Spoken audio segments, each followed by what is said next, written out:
జాగ్రత్త నాయన.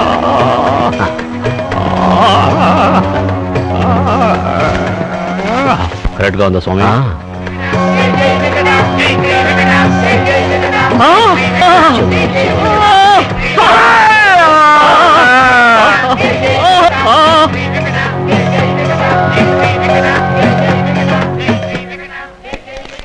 బాబు బాబు నిన్నే.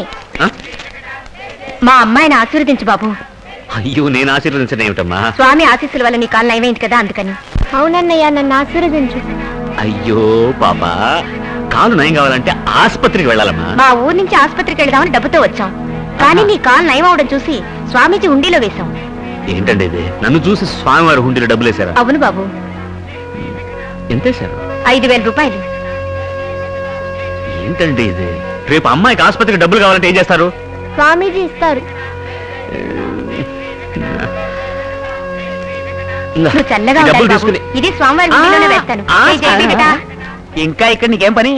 వచ్చిన పని అయిపోయిందిగా, డబ్బులు తీసుకున్నావుగా, వెళ్ళు నాయన వెళ్ళు. అవసరం అయితే పిలుస్తాం కదా, వెళ్ళు.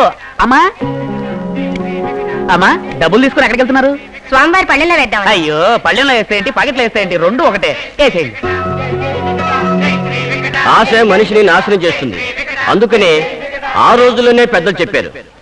నేను చెప్పేది ఏమిటంటే, డబ్బు మీద ఆశ చంపుకుంటే సరిపోదు, తిండి మీద ఆశ కూడా చంపుకోవాలి. అర్థం కాలా?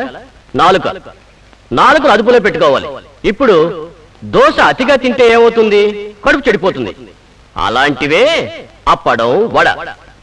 అందుకనే ఆ రోజుల్లోనే పిల్లలకు అర్థమయ్యేలా పెద్దలు చెప్పారు, ఆశ, దోశ, అప్పడం, వడ. ఏంటి అలా చూస్తారు? ఇదే తారక మంత్రం. చెప్పండి. ఆశ, దోశ, అప్పడం, వడ.